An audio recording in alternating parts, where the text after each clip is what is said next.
Hi, everyone. We're just about to get started as people are still coming into the Zoom webinar. And as people are joining us, I want to let you know that we're going to be streaming shortly the webinar to YouTube and that we are recording the webinar. Okay. All right, I think I'm just going to go ahead and get started. So I'm going to stop screen share. Okay. Hi, everyone. I'm Karen O'Connell, coordinator of the Arkansas Center for the Book at the Arkansas State Library. And I'm Suzanne Walker, the coordinator of the Indiana Center for the Book. And I want to thank Arkansas so much for inviting Indiana to partner on this program. So Karen and I frequently get asked the question, what is a Center for the Book? And very briefly, the centers are affiliates of the Library of Congress, our national library in Washington, D.C., and its centers for the book. So each state has a center for the book, and we all support reading, libraries, and local literary history, but we tend to do this work in a whole variety of ways. So for example, in Indiana, I actually coordinate a writing contest for students where they can reflect on ways that books and reading have changed their lives. And in Arkansas, among lots of other wonderful programs, they do programs like this one.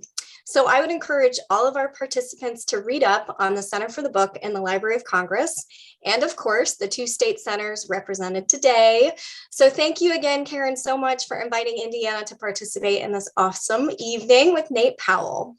So we really are pleased to welcome all of you to Graphic Arts and the Reading Experience. Karen, can you tell us a little bit about Nate Powell? Yes, Nate Powell is the first cartoonist ever to win a National Book Award. He is from Little Rock, Arkansas. And he currently lives in Bloomington, Indiana. That's right. Nate began self-publishing at age 14 and graduated from the School of Visual Arts in 2000.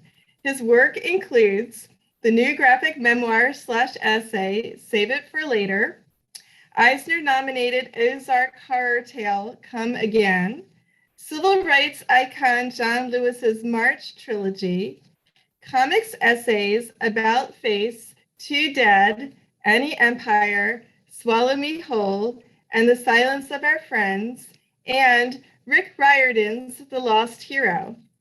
Nate has also received a Robert F. Kennedy Book Award, 3 Eisner Awards, 2 Ignatz Awards, 4 Yalza Great Graphic Novels for Teen Selections, and 2 Los Angeles Times Book Prize finalist selections. He has discussed his work at the United Nations, MSNBC's The Rachel Maddow Show, CNN, PBS, and Free Speech TV. Nate is currently creating a graphic adaptation of James Lowen's Lies My Teacher Told Me, as well as his next solo graphic novel, Fall Through. When we imagined holding this program, we considered the integral connection between word and image that reaches back to the beginning of writing. At the beginning of printing in the Gutenberg era, images functioned to help the reader read. It is impossible to snapshot the history of illustration or even the history of graphic novels. So tonight we focus on how graphic arts communicate as a mass medium and how a graphic writer envisions, creates, and curates the reading experience. Reading a graphic work, like a comic or a graphic novel, is a rich and rewarding experience that uses different parts of your brain than reading alone. And we are really thrilled to be able to talk to a true artist this evening to enrich our knowledge of graphic works. This evening's program will be approximately 60 to 75 minutes. Nate will share with us insights as a graphic writer, and there will be time for audience Q&A. Before we get started, here are a few notes on the mechanics of the Zoom webinar format. The chat function is open, and please use the chat to panelists if you have technical difficulties. Throughout the presentation, Arkansas State Library staff will post additional information and links related to this and upcoming events in the chat. For the question and answer portion of the program, we'll be using the Q&A function located at the bottom of your Zoom screen. If you have any questions for Nate during or after his presentation, please type them in there. As attendees, you will also have the option to upvote your favorite questions by selecting the thumbs up icon.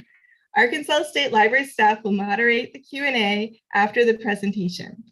We would like to let everyone know that we are recording this program for those who cannot attend or those who would like to rewatch it, and we'll be posting it on our Arkansas State Library YouTube channel. And tonight we begin our program with brief remarks from our State Librarian of Arkansas, Jennifer Chilcote. Hi, Karen. Thank you. Oh, hold on. Let me get my notes over here. There we go. So on behalf of everyone at the Arkansas State Library and the Arkansas Department of Education, I want to thank you for gracing us with your time and your engagement tonight. I also want to thank the Indiana State Library and their state affiliate of the Library of Congress Center for the Book. And I welcome those who identify as Arkansans, Indianians, Arkansasiers, Hoosiers, or any other moniker from any other place. We've all heard the quote, "A picture paints 1,000 words." But this statement falsely suggests equivalence. One picture equals 1,000 words. In real life, we all know of times where 1,000,000 words could still be inadequate to elicit the same response as a single image. John Lewis's life was a series of such images. The image of him being beaten on Bloody Sunday in Selma, the image of him addressing 250,000 people at the March on Washington in 1963, the image of him accepting the Medal of Freedom in 2011, the image of him being forcefully dragged away from a segregated lunch counter, the image of him being arrested in Nashville, in Greensboro, in New York. Perhaps that is part of the expanding appreciation of graphic novels, or in this case, a graphic memoir. They convey the story through both words and images, and the images can be crafted to tell the full story, including the parts for which words are inadequate. People who think that graphic novels are less than, or that their readers are lazy, are treating it almost like an equation to be solved. Reading text is greater than reading text with images, ignoring the profound differences between the two reading experiences. I want to thank Nate Powell for being with us and sharing his work to bring words to life. And I want to again thank you, dear reader, for joining the Arkansas State Library and the Arkansas Center for the Book in this tribute to the power of books, all kinds of books. And with that, I believe I turn the virtual microphone back over to Karen. Thank you, Jennifer. I really appreciate it. You always have such wonderful things to say about our programs. And Nate, welcome. We're so thrilled to have you here this evening. And we can't wait for you to get started with your presentation. We're behind the scenes, so anything you need, give us a shout out. And I'm going to turn it over to you. And again, we're very honored to have you with us this evening. Well, happy to be here. Thanks for having me. Well, hey, everybody. Thanks for tuning in now or later or whenever it may be. Basically, I'm going to do this. I have a slideshow. It's about 40 slides that'll, I've been putting out comics for 30 years, but this really is just taking a look at communication through comics filtered through my last 15 years of work. So I'm just going to cut out everything before that, which lets our discussion later really open up thanks to a lot more focus on the March trilogy and everything which has occurred since then. So let me just try to burn through this. This is your time. So I'm from Arkansas. I've lived here in Bloomington, Indiana for the last 18 years. So I'm really happy to have both of my home states featured simultaneously. This feels really cool. And I guess I'm just gonna really, I'm gonna start with sharing my screen, getting the slideshow up. And we'll just make sure this does what it's supposed to do. And I have to do the same trick that I just did with it. Okay. There we go. All right. Okay. I'm assuming that everybody can see a drawing that I made of me grumpily drawing at my desk with my child underneath me. Okay, good. Thank you, Suzanne. All right. All right, so this is really going to pick up with my first full-length graphic novel. I had self-published a lot of individual stories, mini comics, fanzines, after getting my start with like dystopian, teenage superhero comics.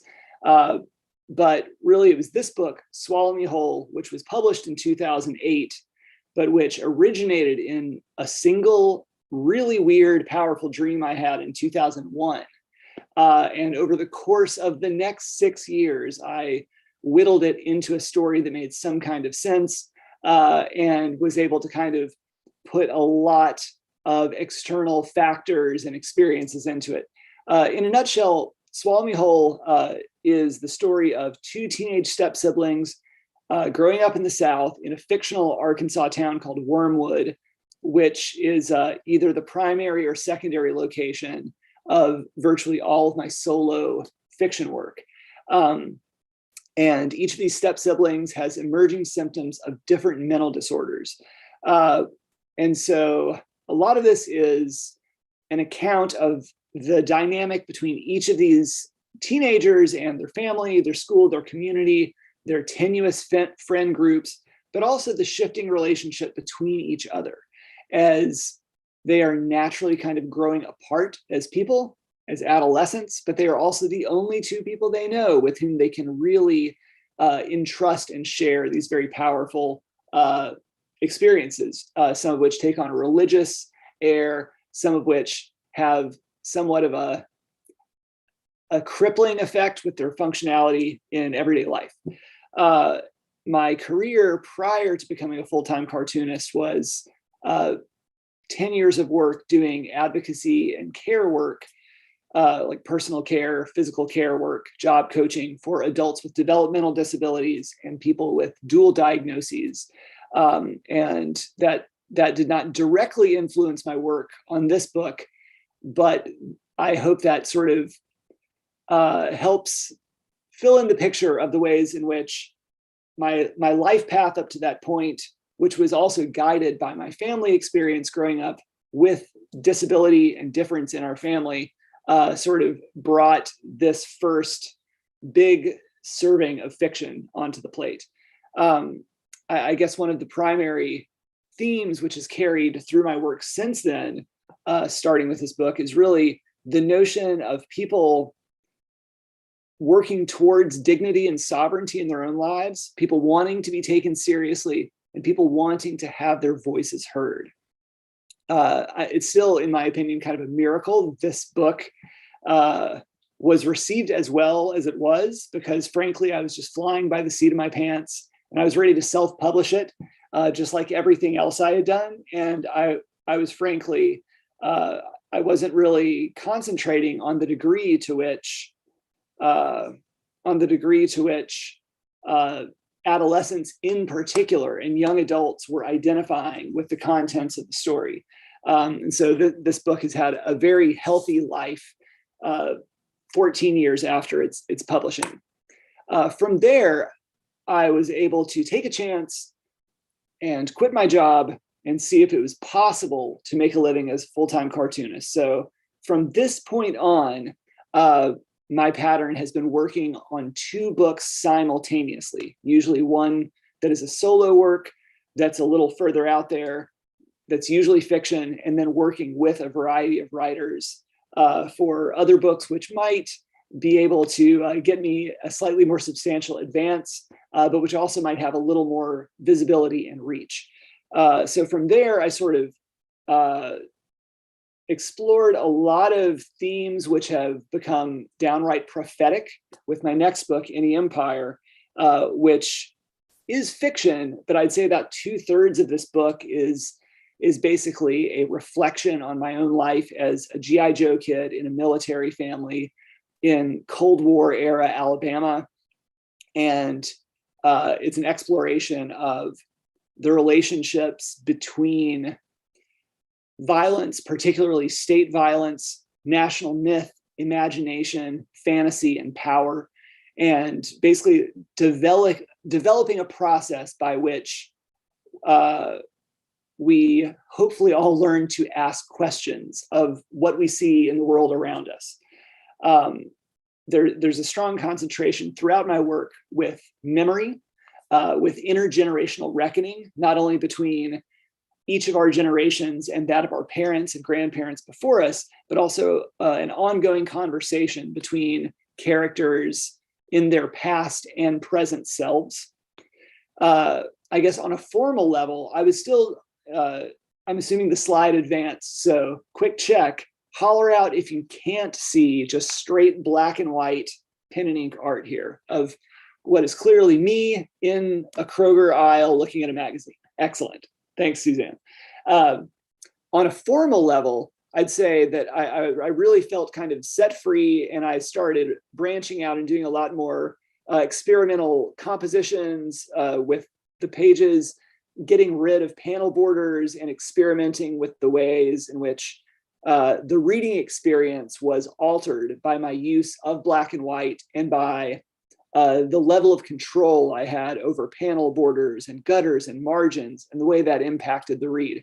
However, something I hadn't worked out yet, because I was really just doing pen and ink comics on white paper, was that 99% of this book is straight black and white pen and ink, and I hadn't yet even considered the possibility that I can use alternate media for drawing and painting in order to show a lot of those transitions between past and present, between internal or interior and exterior experiences, between subjective and objective accounts.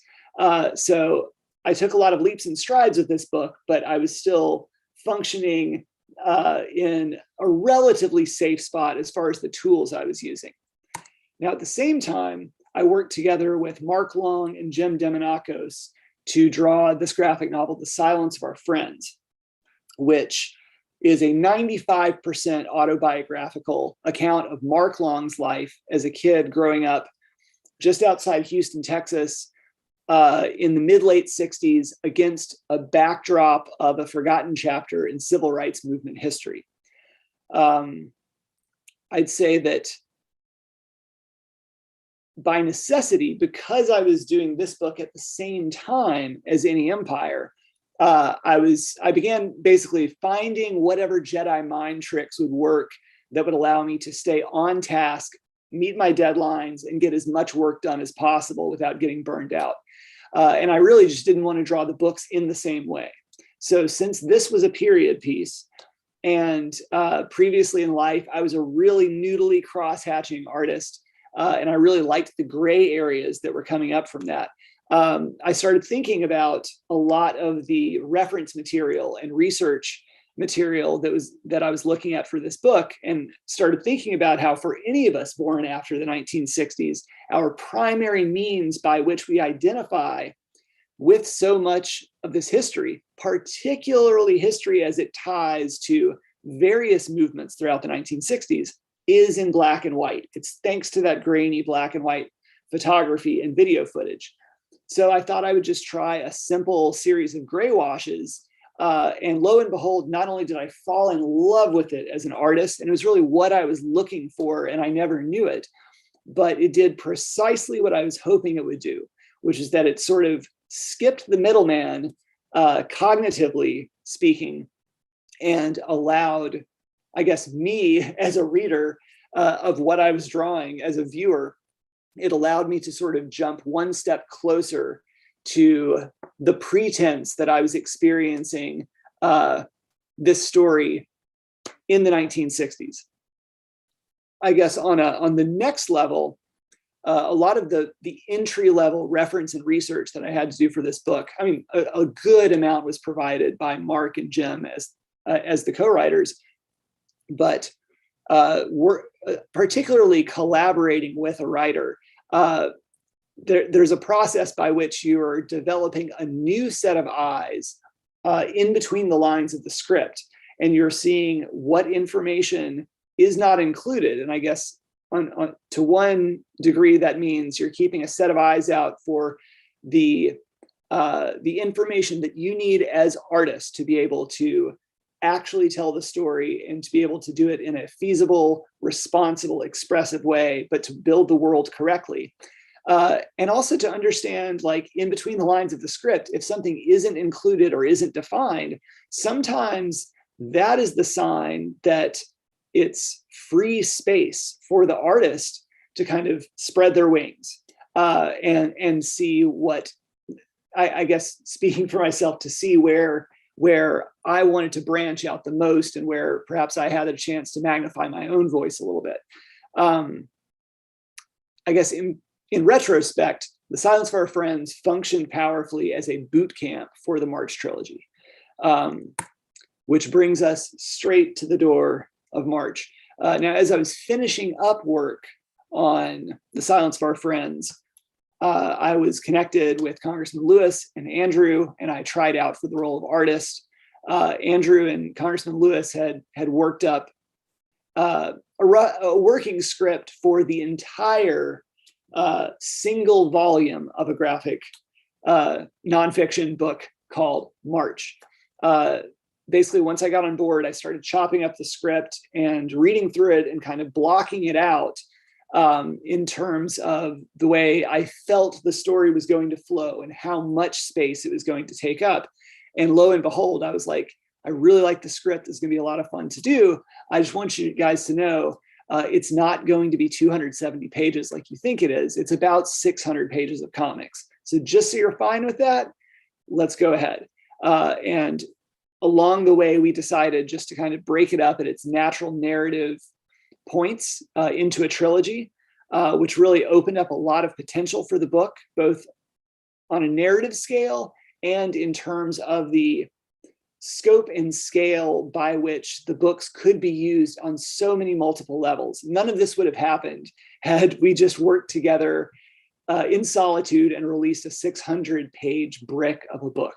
So I'm really happy we arrived at that point and we're like, let's just take a little bit of the pressure off and divide it up into 3 books.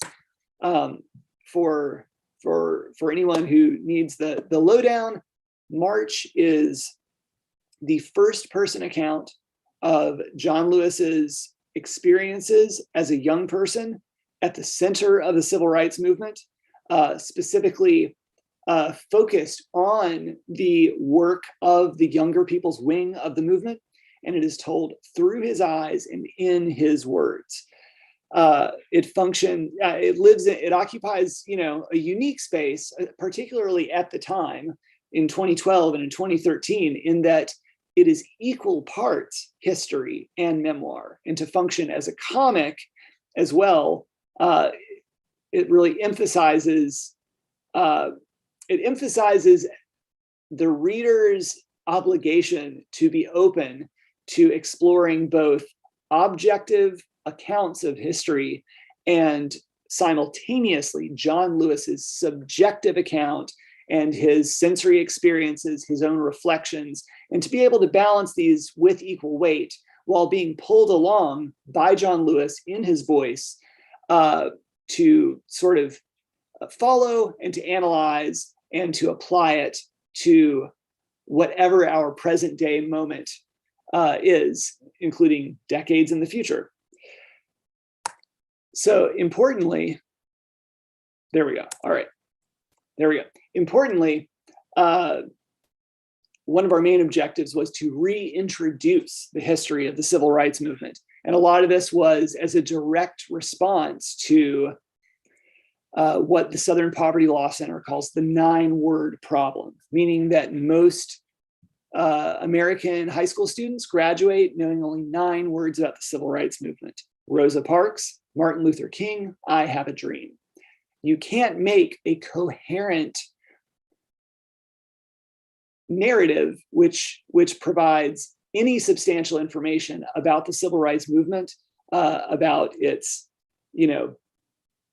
antecedent factors, about the tactical and philosophical forces at play, about changes and dissent within the movement, about its actual goals, its aims, and about what opened up as a result. and about the context of using those 9 words. So our objective, in John Lewis's words, was simply to tell the story, tell the whole story, to make it plain, make it unconcealed at last, and to the best of our ability, not only to not cut anything out, but to illuminate a lot of voices of key players who were swept under the rug of history, often for no greater reason than by being women or by being gay.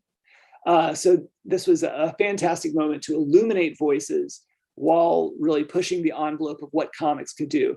I guess importantly, this allows us to illuminate the first-person perspective of youth.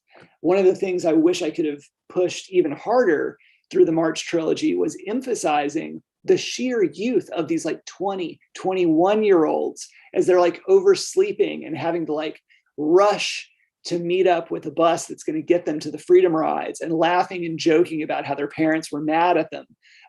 This is the kind of stuff that really injected a new sense of humanity into these brave young people, but also recognizing that the successes of the movement didn't happen despite these being young people. It happened specifically because these were young people, because of certain levels of risk that were able to be achieved, and being able to take advantage of being so relatively untethered socially and financially.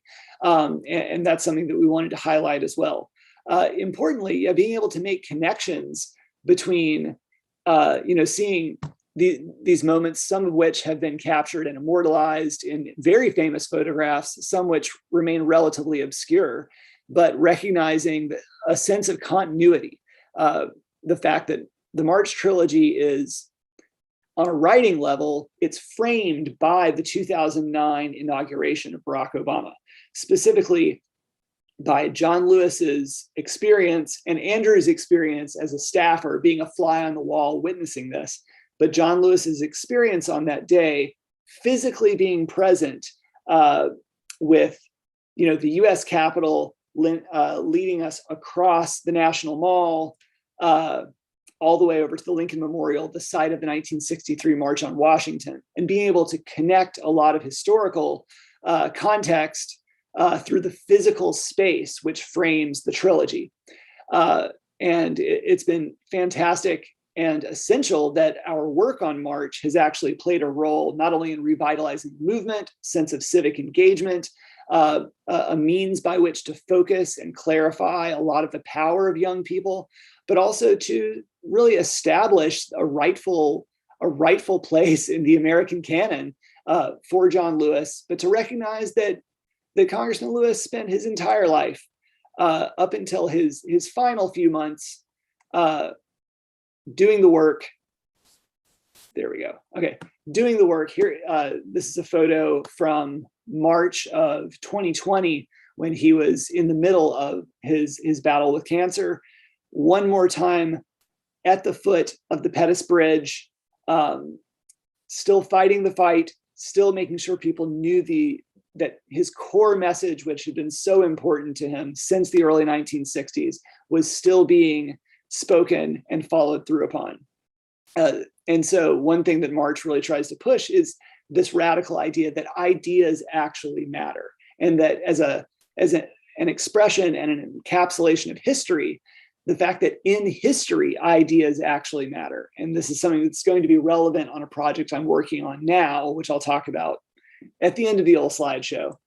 A lot of this work, oftentimes I would have to kind of fall back on reminding myself that Congressman Lewis chose me to tell his story in his voice, through his eyes. And there were moments in which I was able to rely on my own sense memory, my own experiences growing up in Alabama in elementary school, or spending lots of time with my grandparents in Mississippi, but having enough cultural and topographic familiarity with a lot of the scenes and settings, places I had been to a lot throughout my life, that I was able to inject a little bit of life of my own through my own memories into some of these narratives. Okay, and March, importantly, like people constantly ask, why comics for March? And we always, quietly and politely laugh at that. It's an understandable question, but it sort of gives away the game that there's this idea that comics are simply a version or an adaptation of something that should be or is typically better done as text or as prose. Importantly, March was a comic from the very first second. That was, in fact, the point, was that this history and this first-person account be expressed using the unique strengths of comics. Its inspiration was this 1957 comic, Martin Luther King and the Montgomery Story, which was published by the Fellowship of Reconciliation, covering the Montgomery bus boycott, an overview of the principles and history of disciplined nonviolence, gets into Thoreau, gets into Gandhi, and carries the reader gracefully within 14 pages through a local on-the-ground account that's happening with Black residents in Montgomery, and moves through the history of the Montgomery bus boycott. Importantly, this book was not only edited in parts directly by Dr. King, but teenage John Lewis used this book as a training manual, as a part of his early nonviolence workshops that he attended, which were led by Jim Lawson. Dr. King also, used, sold, and gave away copies of this comic in training workshops as well throughout the late 1950s and into the 60s. It was used in the 60s in Cesar Chavez's labor movement in California, and from there migrated through Central and South America in Spanish translations, and has since been bootlegged and translated and used in people's movements all over the world. It has its own fascinating history, but it was enough of a proof of concept that Congressman Lewis saw the power of comics and was committed to telling his story through this fantastic medium. There is a lot of power, I guess, as was stated in the opening remarks a little bit about the power of the medium, is the notion that there's this erroneous notion that wordless sequences or largely pictorial sequences are devoid of information. And one of my favorite anecdotes is that, like, I learned little more about my work on March than by reading my favorite one-star review of it that was on Amazon. I thought it was really important, and I'm not even really meaning to like cut this dude down, but it really helped shape things for me and hopefully for all of us. The one-star review was simply like, there's only about 10 pages worth of information in here. It's a waste of money or whatever. But it was the fact that, yes, like there's a sizable, like when we're talking about comics literacy and familiarity, and a lot of it has to do with generational divides involving comics literacy and the prevalence of comics in our everyday lives. But importantly, there are people out there who are looking for the text, and wherever there is not text, they are moving on. Importantly, comics, through emphasizing our capacity to empathize with the people and characters about whom we're reading, the almost automatic, instinctive tendency to put ourselves in characters' shoes, and the way that applies to sensory experiences on the page, to see what they're seeing, to hear and smell what they're smelling. Really, what's fascinating about comics, and something I got really focused on while doing Swallow Me Whole, was the way in which other sensory experiences could be communicated visually in the medium of comics. This is a 2-page spread in 1961 in which John Lewis and looks like Bernard Lafayette are, they survive an attempt to be murdered by the manager of a Crystal Burger in downtown Nashville. Actually, now that I think of it, going back a couple of slides, this arrest photo, here we go, is actually in front of the Crystal Burger, though it's at a different protest. But essentially, this was a sit-in protest just to be served at a segregated Crystal in the hopes of working en masse to desegregate fast food service in downtown Nashville.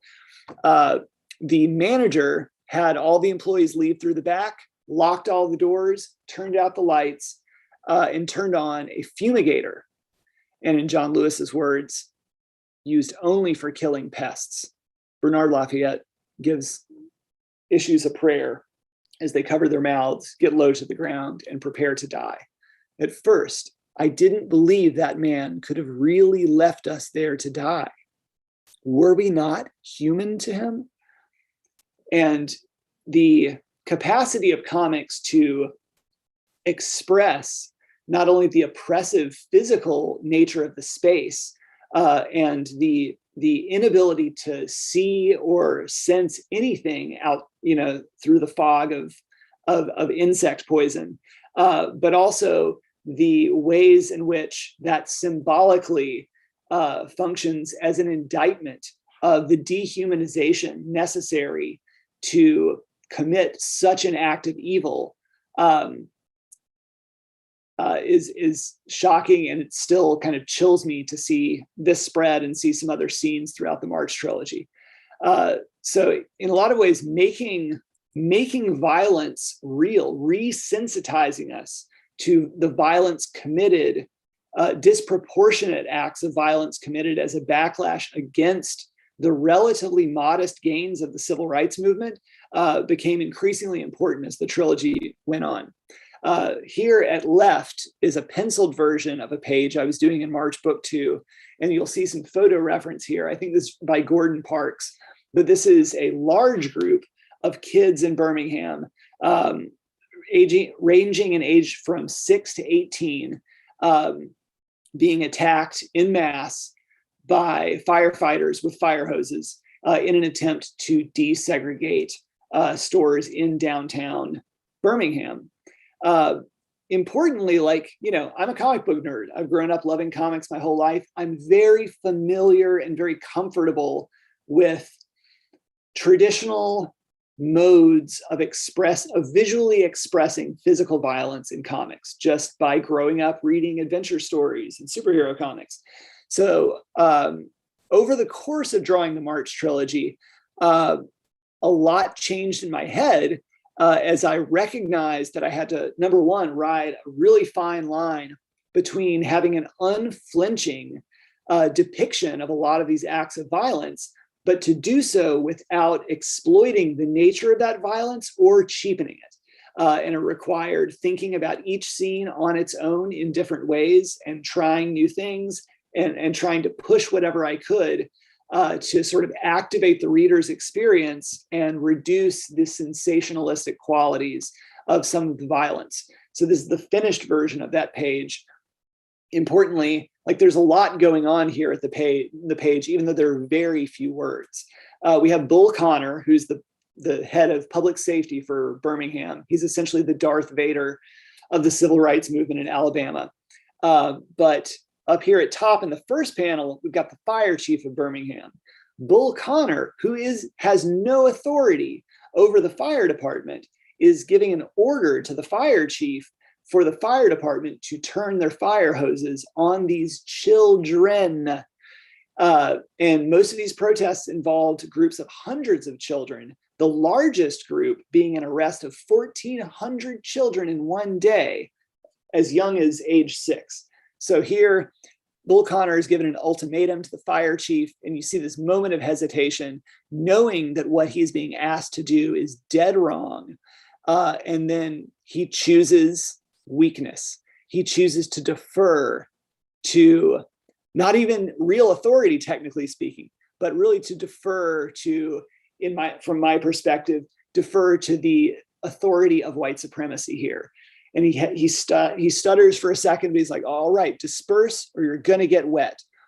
As the hoses are put on these kids, we have the reflection of the sound effect in Bull Connor's glasses, obscuring our ability to see his eyes.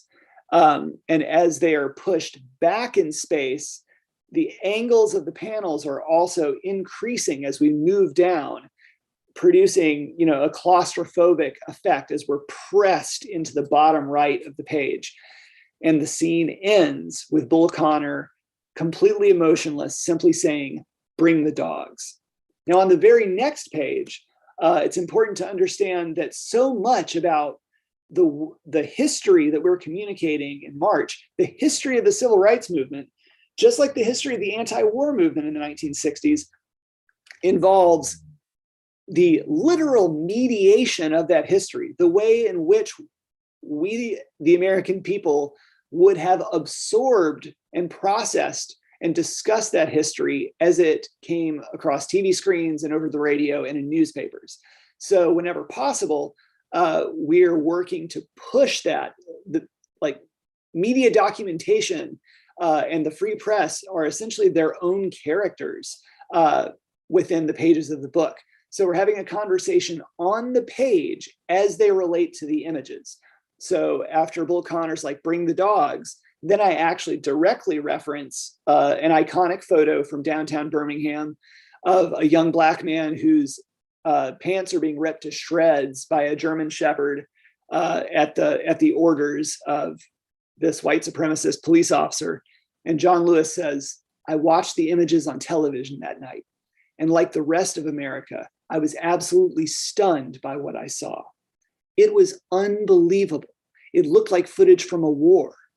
In Nashville, we made sure they were seen, and our ranks grew immediately because of it." And as they're going around getting people to sign up to become more involved in the movement in Nashville for desegregation, we have someone signing up saying, "If they're standing up to fire hoses and dogs down there, the least I can do is march outside a restaurant up here." And it's important to recognize the real-time flow of influence and change, or the lack of flow of influence and change, the ebb and the ups and downs of progress and stagnation throughout the movement. We try to keep all of that on the page. There are a lot of iconic moments which are depicted throughout the March trilogy. But another thing I discovered was that in a lot of ways, one of my first instincts would be like, well, people know certain images so well. Like these days, we all know this Spider Martin photo from March 7th, 1965 very well. And my instinct as an artist would be like, now I need to depict this panel precisely. So people are like, yes, this is the moment. However, it's almost counterintuitive at first, but because there is a certain level of familiarity with key images from the March on Washington, the Freedom Rides, the sit-ins, Bloody Sunday, and the Selma movement, it actually takes the immediacy of the reading experience and our ability to process it on a personal level, and to further humanize it and understand how real and how recent all this is.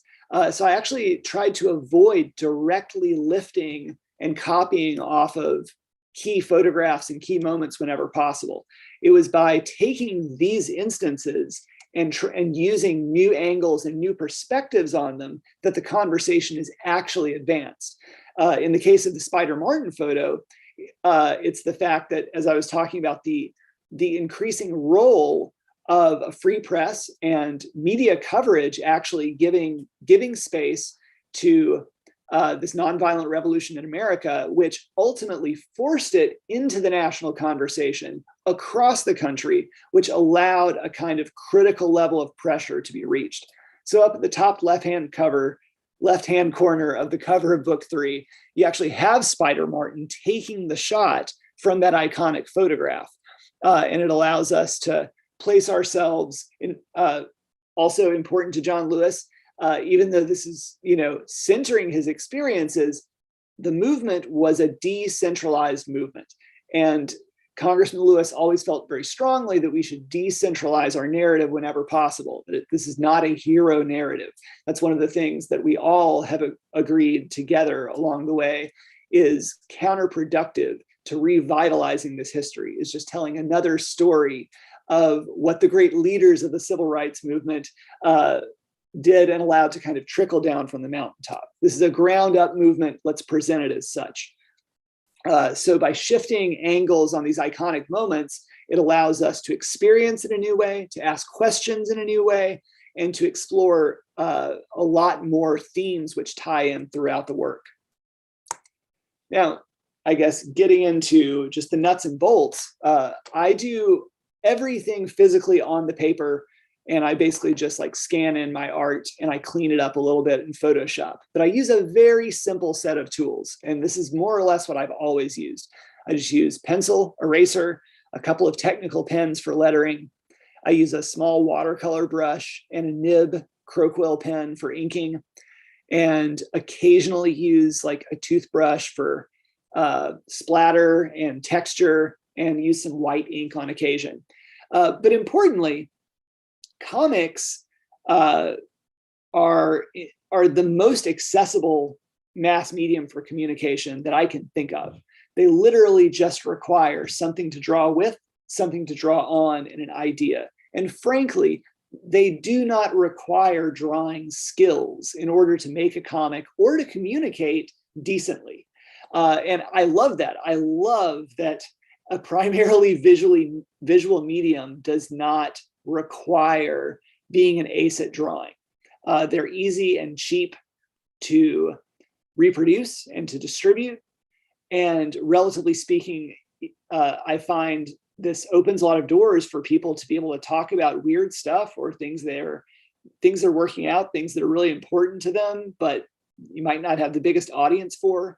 Importantly, like just getting dialogue going. And for this reason, I think that comics are the most democratic, with a little d, mass medium for communication.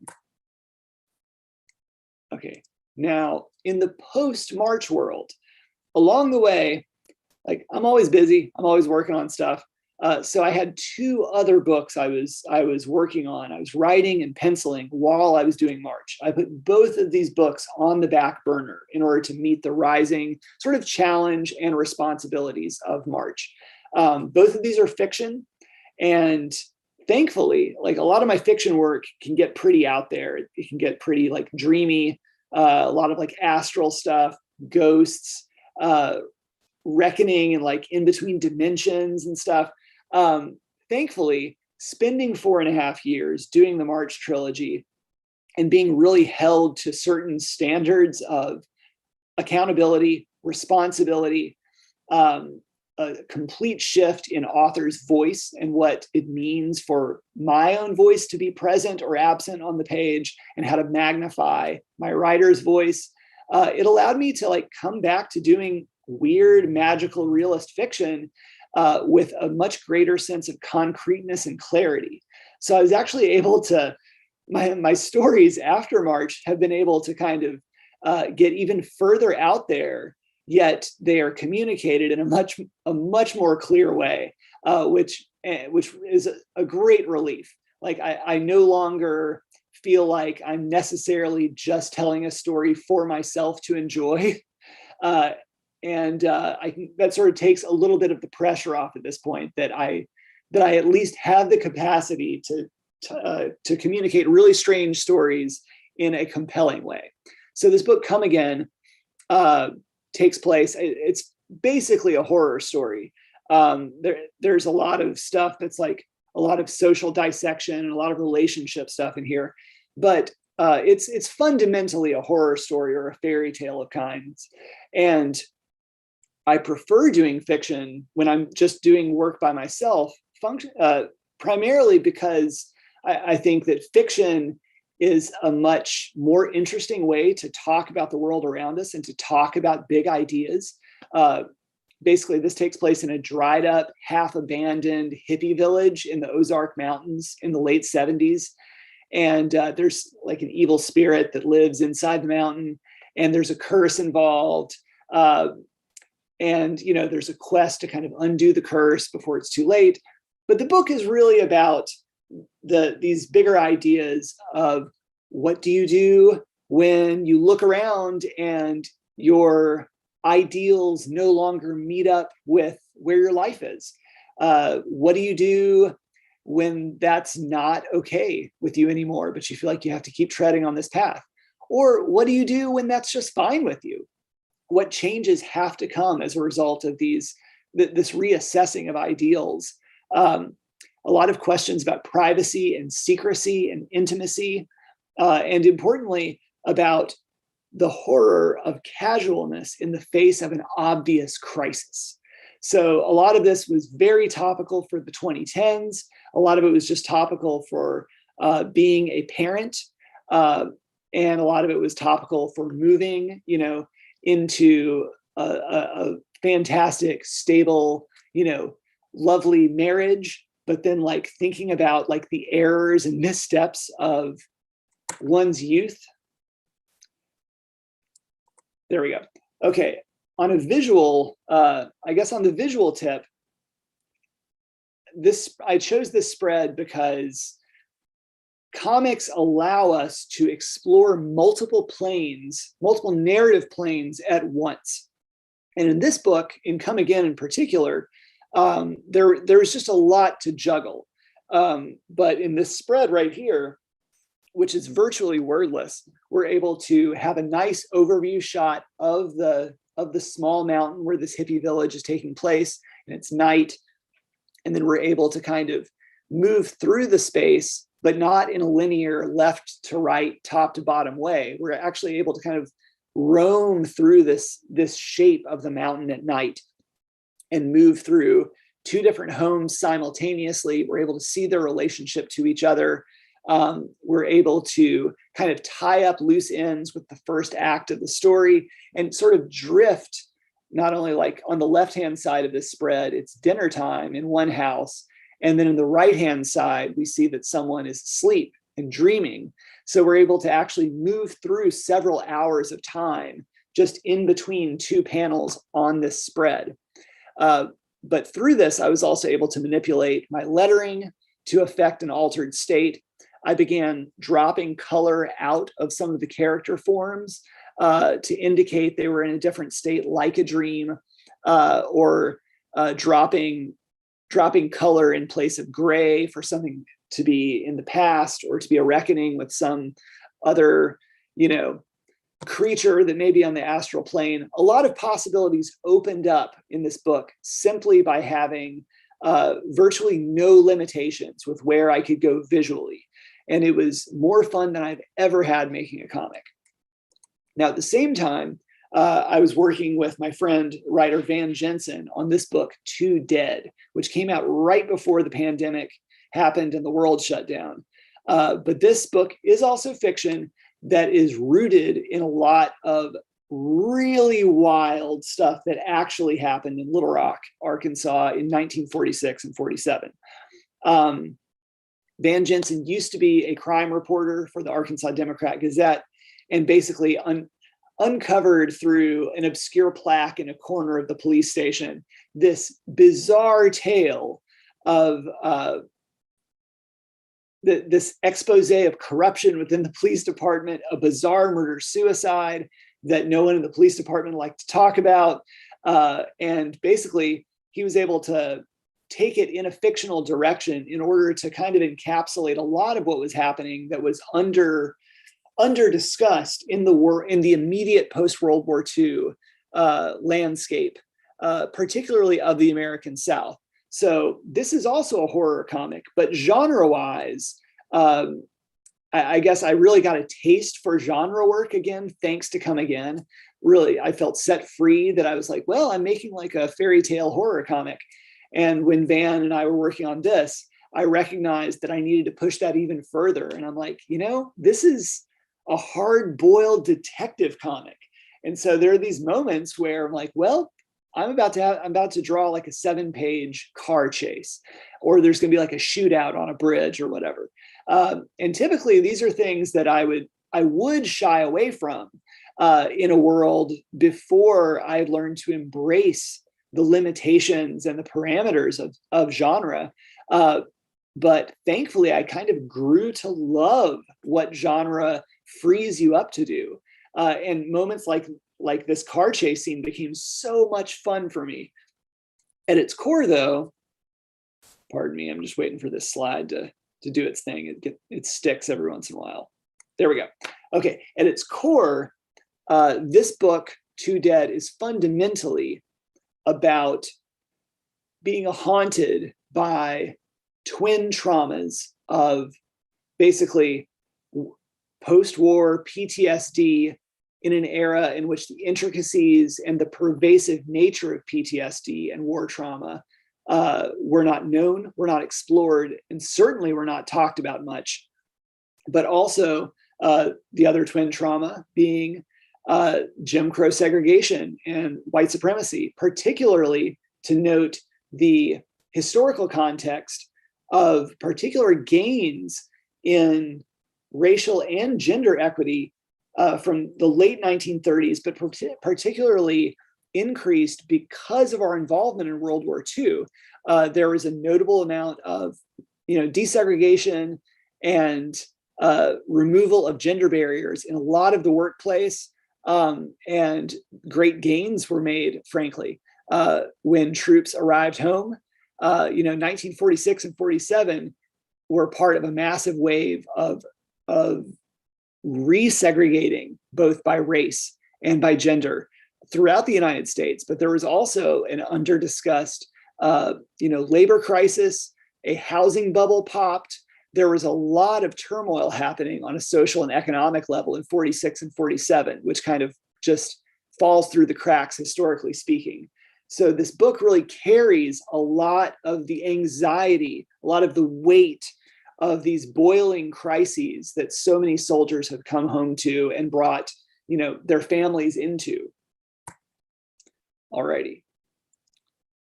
So after that, well, actually, I was still drawing Too Dead when I did this.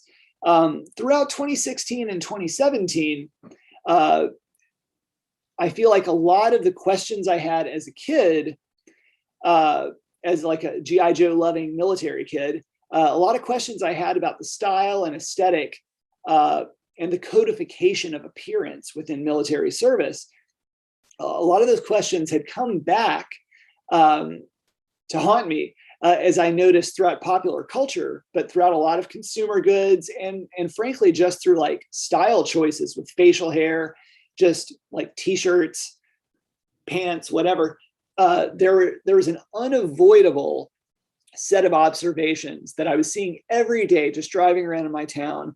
A lot of it had to do with the pervasive nature of completely blacked out late model pickup trucks with completely blacked out windows, headlights, license plate covers, rims, and that functioning, not only as power, but as a lack of accountability. And the way that I thought about that in the context of growing up in 80s and 90s Arkansas, a lot of other cultural signifiers that are identified with authoritarian power, including the pervasive like black and white colorless American flags with various color stripes moving through it, the pirated recontextualization of the Punisher skull, and the way that a lot of these symbols, the reintroduction of facial hair, and a new wave of, like masculine power had been not only co-opted by and utilized by white supremacist and paramilitary groups, but sort of a thread that was unavoidable that went from military service into post-military law enforcement and security work. And from there, moving into sort of like apolitical consumer goods, normalizing a lot of these aesthetic shifts. Basically, this was really obvious to me, and I really wanted to read something that somebody had written about it. I was like, I know I'm onto something. Surely someone out there has written a thoughtful, well-researched piece about this that helps put some of these pieces together. I could not find that piece. And so by early 2018, I was like, I think I'm onto something. I need to organize my thoughts. And the way that I do that is on the page. So I spent about 6 months crystallizing and organizing these connections into an essay called About Face. And that was published online 3 years ago. And to my surprise, like I was really just hoping a couple hundred people would read it. Perhaps it was something that seemed very clear to me and was very much of this moment, and especially being a set of observations that revolved around symbols and around the role that visuals play in society and in politics and in power dynamics. I felt that comics were the perfect medium for it. To my surprise, this 12-page comics essay has been read more than the March trilogy even. It wound up being read several million times and counting, and has played a fairly notable part in a lot of discussions about the shifting, mutable aesthetics and symbology of authoritarian forces and fascists. Now, simultaneously, I was working on what was shaping up to be kind of a personal autobiographical memoir that revolved around my and my family's experiences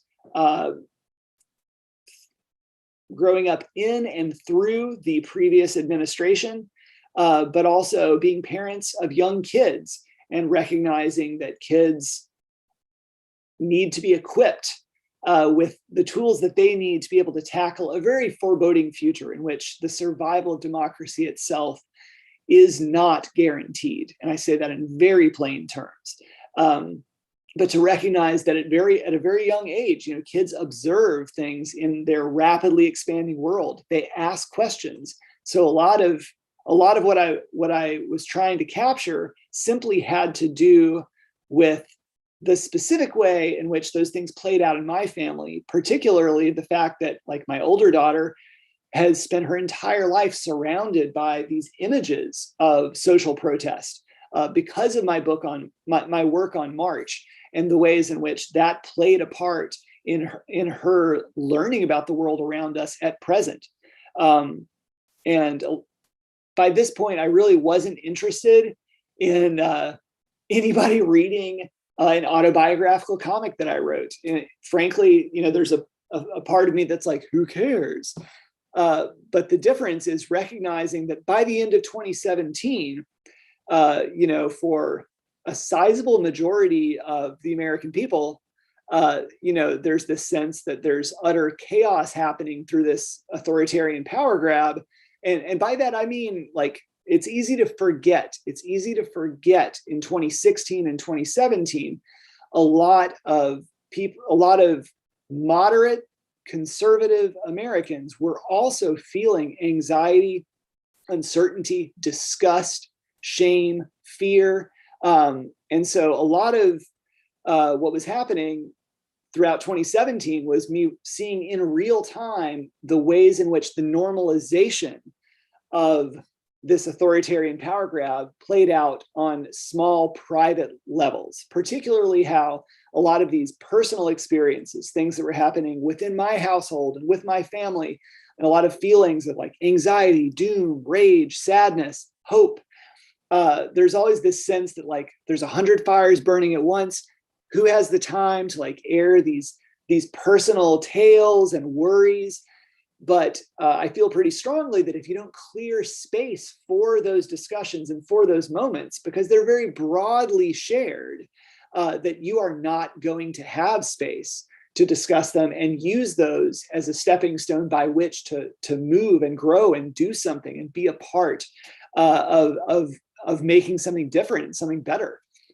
So a lot of this book has to do with reckoning with faulty assumptions, particularly like I'm on the younger end of Generation X, but recognizing along the way, as I worked it out on the page, that in my opinion, Generation X actually has a lot more in common with the baby boomers who raised us than with a lot of the millennial generation. And I think a lot of that is because of certain erroneous assumptions that are tied into what Timothy Snyder would call the politics of inevitability.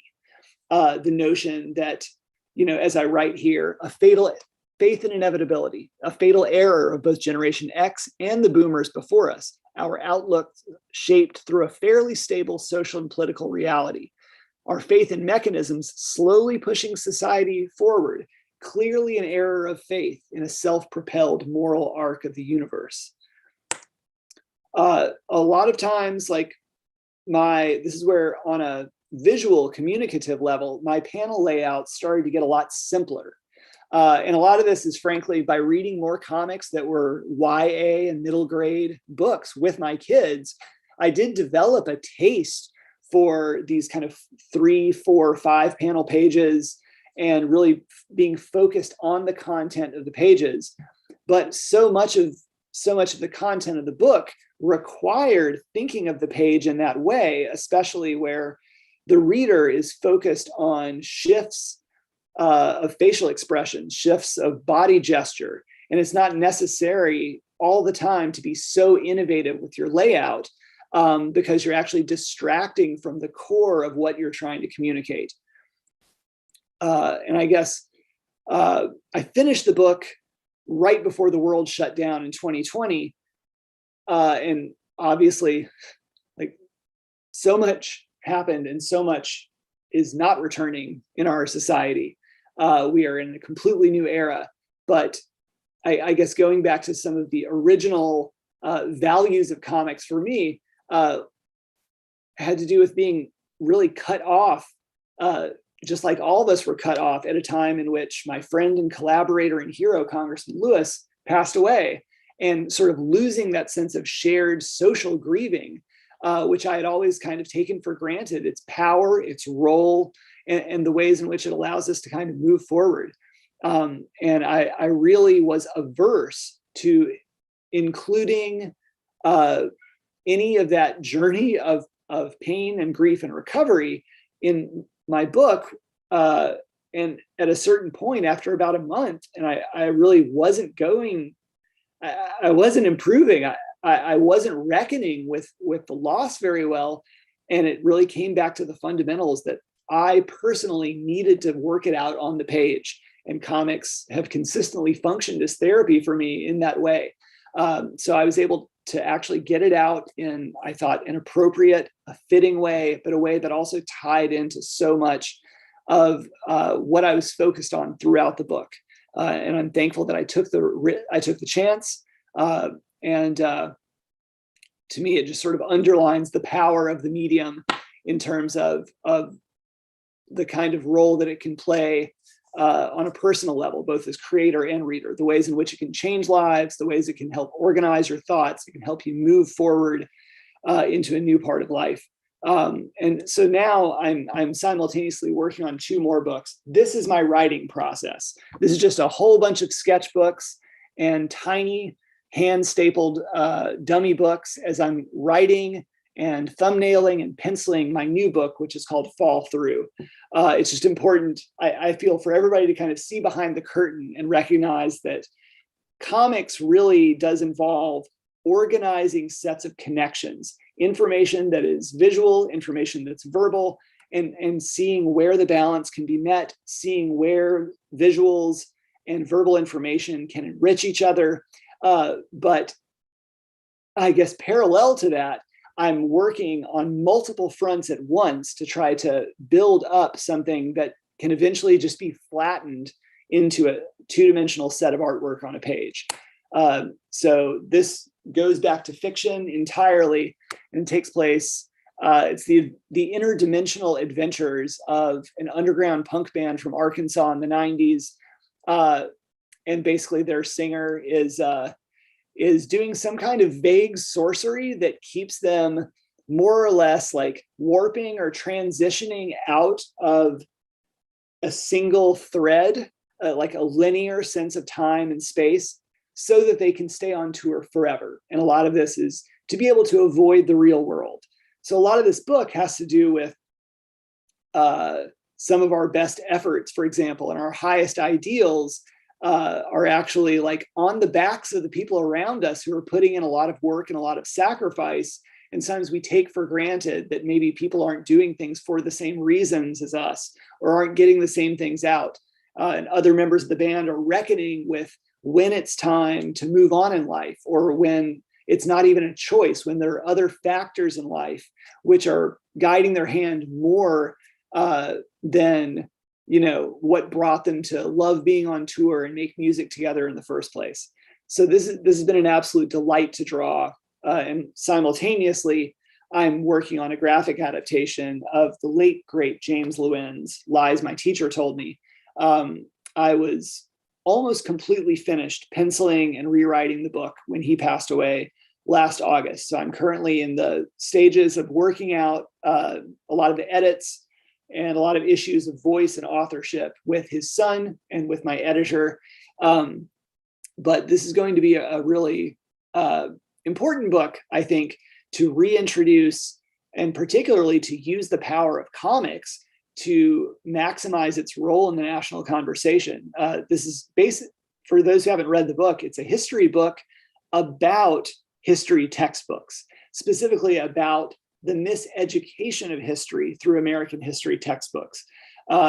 And it's, James Llewellyn is also not only a teacher, but he was a history book writer as well. So a lot of it gets into very mundane stuff, like who these people are who are copy editors on a book and where primary sources go to die and where they're picked up and canonized in a history book and then used from that point on. So errors in that translation can survive for over a century and still be errors in our history books, and gets into a lot of the pressures and a lot of the politics behind resistance to a more accurate, more honest, more helpful, and more challenging, truthful account of American history.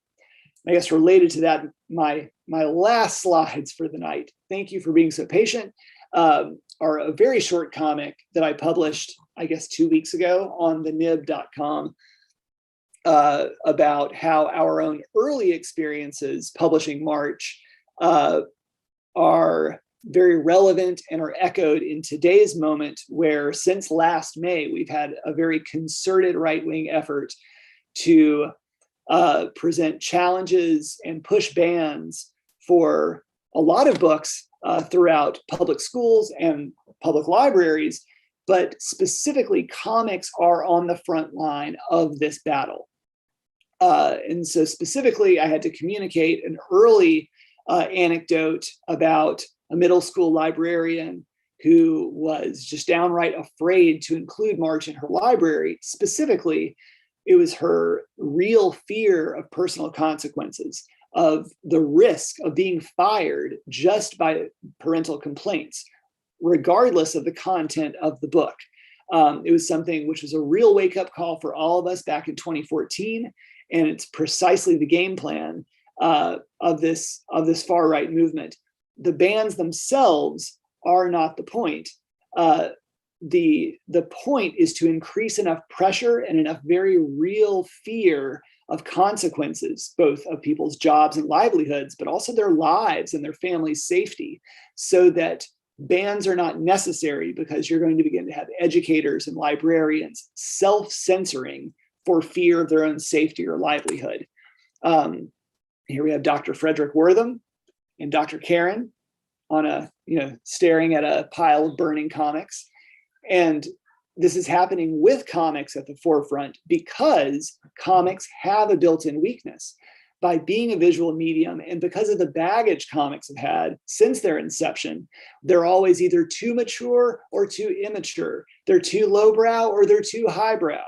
Creators and readers perpetually fight for the basic legitimacy of anything in comics form against both decades-old stereotypes, dismissals, and today's attacks on their unique strengths in making other perspectives real and accessible.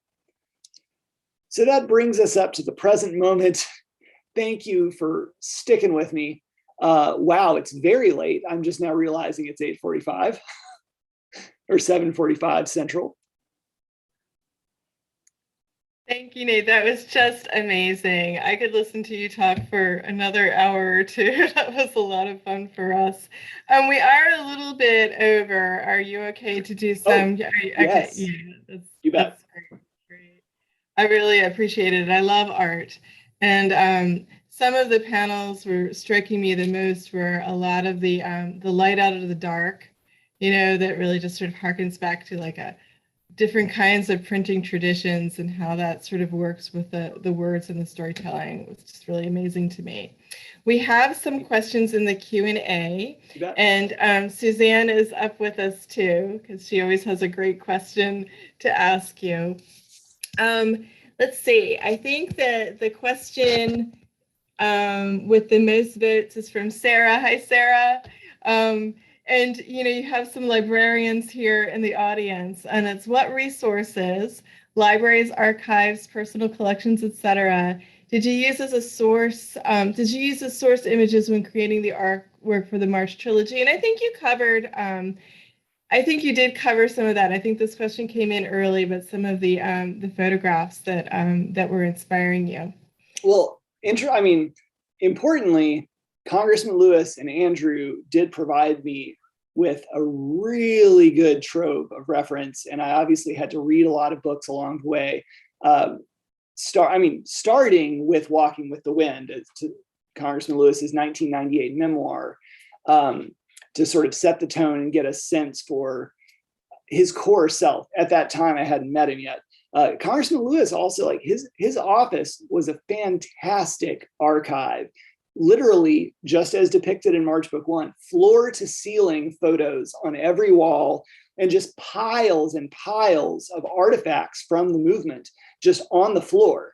It in itself was a fantastic resource. But importantly, a lot of it simply had to do with recognizing incrementally that in that balance between history and memoir, that there were, whenever I would feel like something was still missing, whether or not it was included in the book, but for my own understanding of a situation, like, for example, the incredible tension and antagonism between John Lewis and Stokely Carmichael.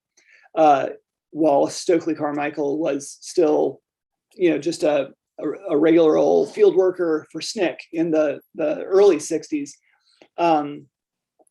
I think that, you know, Congressman Lewis would always kind of pitch it as predominantly being this huge philosophical divide that had to do with the nature of nonviolence itself.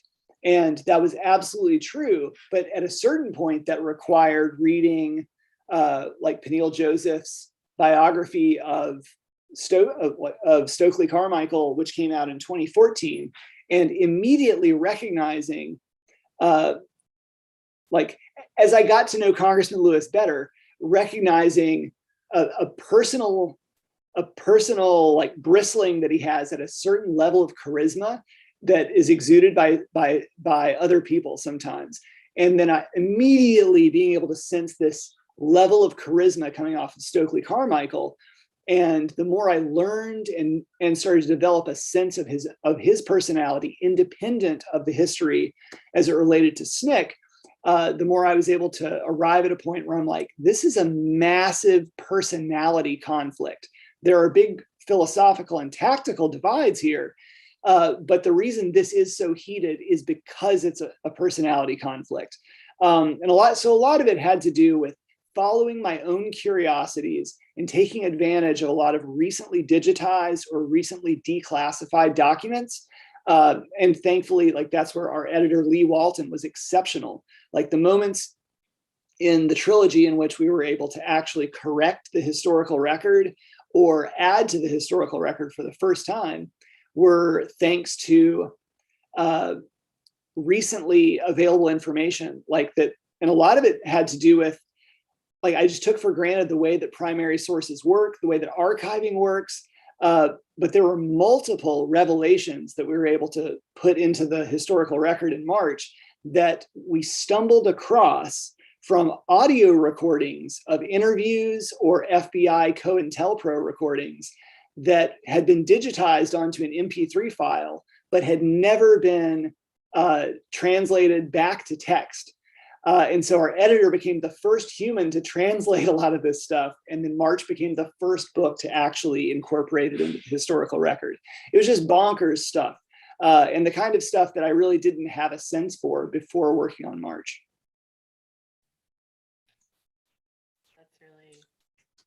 That's really mind-boggling. I've worked a bit with digital preservation, digital work, and opening that material up to the public is always what's so exciting, I think, about one of the most exciting things about some of the work that we do as information professionals.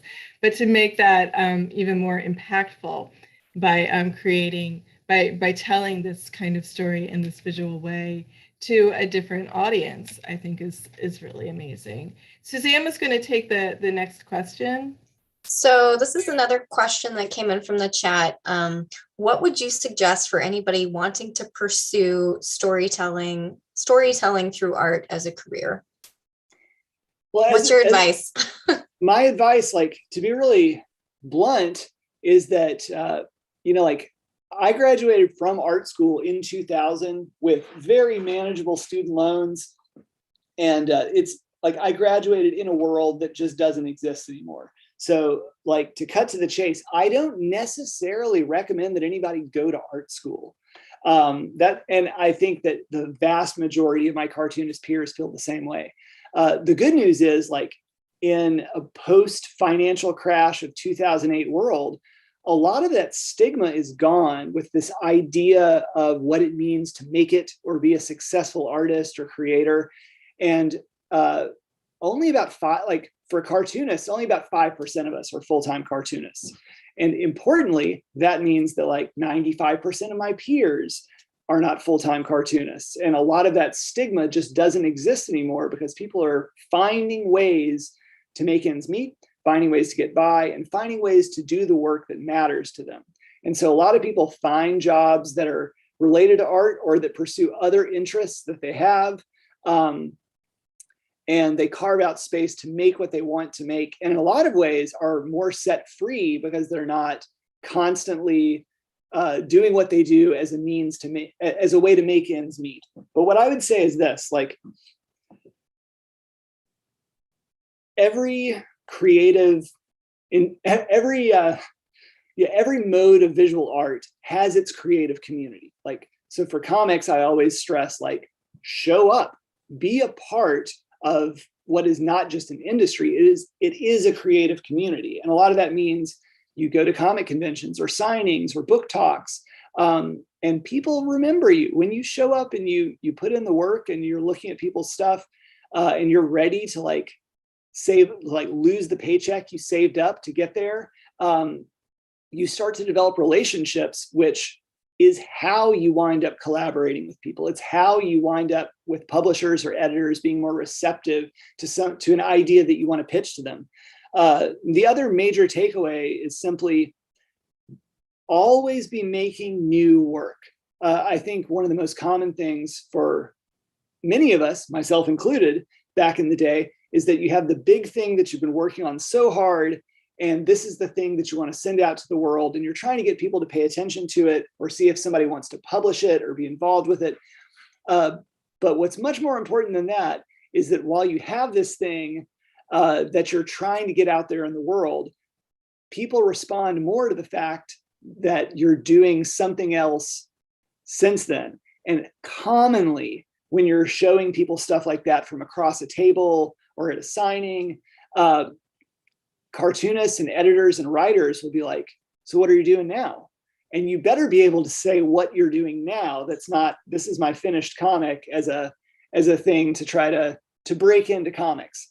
In that way, there is no breaking into comics. Like, it takes years of just being a part of a community and letting your voice be heard.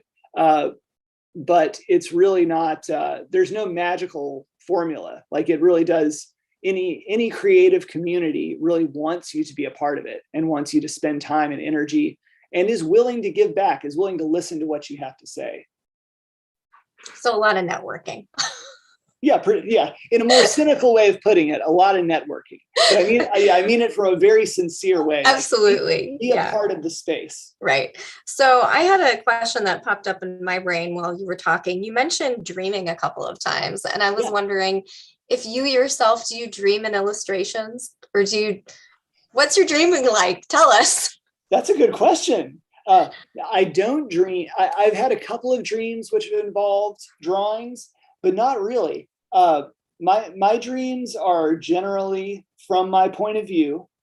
it's like Nate POV, but it involves a lot, for me, it involves a lot of intuitive understanding where like whatever's happening, a lot of people are like this, but I'm like, I understand without words or without someone explaining it to it in the dream. I understand what's happening. Like, oh, so this needs to do this or whatever.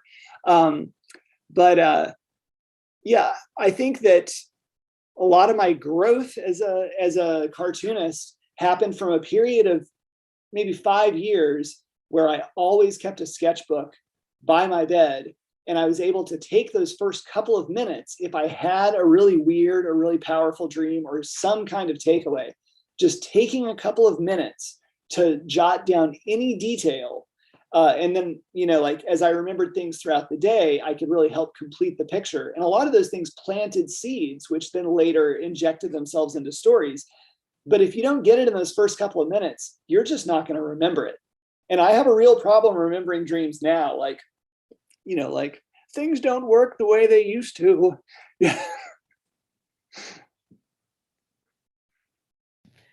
Okay, so another question from our Q&A queue is from, let's see, Aiden's question was upvoted. Which projects are your favorite, and who was your favorite person to work with over the course of your career? Let's see, my favorite projects right now, like the book I'm doing right now, Fall Through, is my favorite thing I've ever done. But I think like it's very much a pandemic book. Like there's a lot of like touching and close quarters and like people breathing on each other and hugging and like and traveling. Everything we don't get to do is in the book. So it's like, it's going to be really interesting in the next few years to see all the pandemic books that people put out and all the pandemic stories. But to know that I'm, like it has a plot and it has like themes and stuff, but it's fundamentally just trying to get through this nonsense. And it's very meaningful to me in that way. I guess, looking back, like it's hard to compare March to anything else. Yet I've worked on a lot of things which have a lot of parallel similarities and themes. But I would say that like doing Come Again was probably my next favorite book that I did. And I worked on that. I even started it before I started drawing March. And it was one of those things where I had to keep putting it on the back burner. And when I would do that, it was like, it would marinate a little more and develop some flavors and develop some new angles and new dimensions. And it was a really refreshing experience to see characters grow and develop lives of their own. Oh, this is Bruce, by the way. So we can get that out of the way. He's a very handsome boy. And as far as my favorite people to work with, I'd say that like my comics soulmate, with whom I've worked over the course of my life, is Cecil Castellucci. She's a real like Renaissance lady who writes, prose, poetry, straight up opera, superhero comics, graphic novels. She does all kinds of amazing stuff. She's a very sincere person, but we worked on a book called The Year of the Beasts, which is a hybrid. It was like format-wise, it was like slightly too ahead of its time. And I think people had problems knowing where to file it in bookstores and libraries. But it's like these alternating narratives of prose and comics, which kind of enrich these two separate stories. But working with her, like we don't need to explain anything to each other. Like she would just write a block of prose on a Word document and I'd be like, oh, okay, I'll turn this into a comic. And then she'd be like, that's exactly the way I saw it. So we actually tried to pitch a children's book a few years ago and it didn't work. It was a witch book in an era where there were too many witches already. But like every couple of years, we loop back around and try to pitch a new book. So one of these days, we're trying. Children's librarians want it. Yes.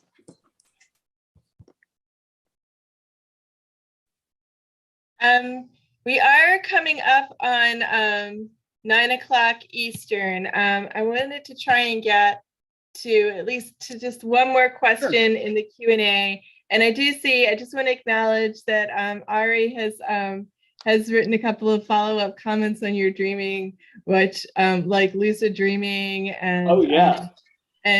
Success in visual art, the success, your recommendations for success applying to visual arts beyond comics. And but I did want to get to William's question that came in fairly early, which was talking really about graphics and reading the graphics, taking the whole brain. Your book, Save It for Later, is a series of essays. Reading text essays is difficult.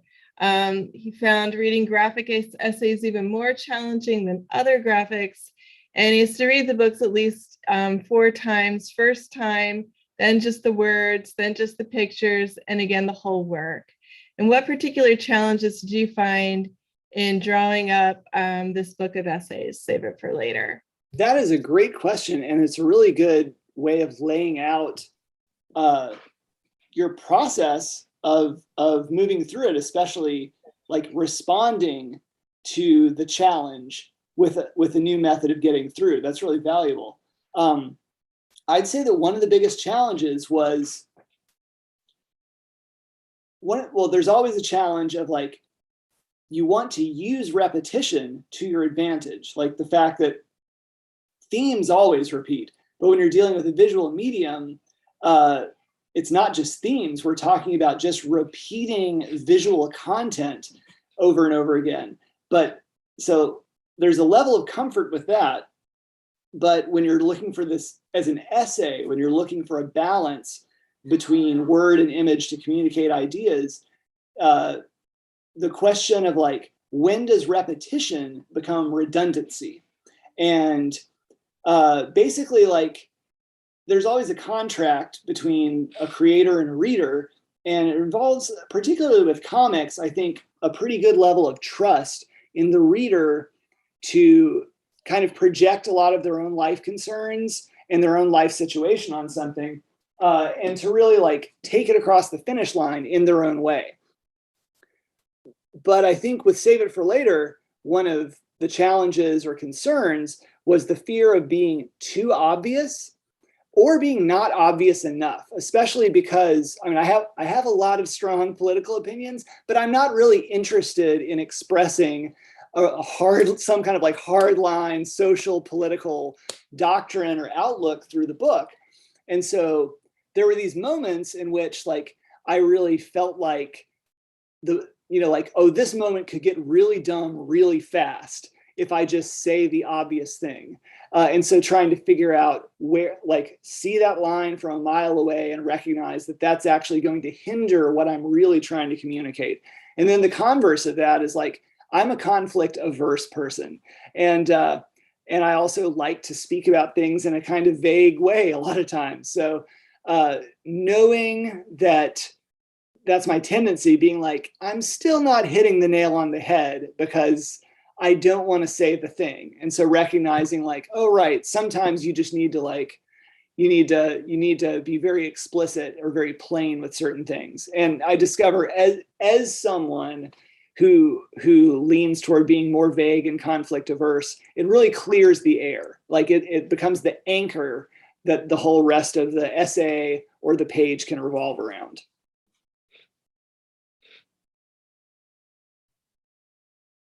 I think that we're about 15 minutes over, actually about 18 minutes over. Thank you to our audience, and oh my goodness, what a treat this evening has been. Suzanne, I'm glad to be working with you, and it's wonderful to have an author who has Arkansas and Indiana connections to make this possible for us. Nate, it's really been an honor to be with you this evening, to sort of learn about the evolution of your writing and of your visual writing, which was exactly the vision that we had for this evening. Suzanne? I just want to say thanks. Hopefully I'll run into you somewhere on one of our Indiana highways. Well, not literally. That would be really sad. Anyway. Well, yeah, I Hopefully really our paths appreciate will it. cross. That's all I'm saying. Thank you, Thanks for having Karen. me. Thanks, Nate. Sure, Nate. And someday we would love to have you here in person in Arkansas as well, which was what we were trying to do, but with the Zoom, it just gave us the opportunity to bring two states together, which was particularly wonderful. Thank you to everyone in the audience, for joining us this evening. Ruth has put into the chat that this recording is available on our Arkansas State Library YouTube channel. We can share that link with Suzanne as well to share it on her Indiana site, to make it a little bit easier for people in Indiana to access it. Thank you to everyone. Thank you, Nate, again. We just really loved having you tonight. Like I said, I could talk about images for another many hours to come, but I think we better stop. It was wonderful to see your cat too. Oh yeah, I mean he's quite the charmer. All right, everyone. Good night. Stay safe, and keep reading our graphic novels and learning from a graphic experience. Thanks, bye, everyone. Bye.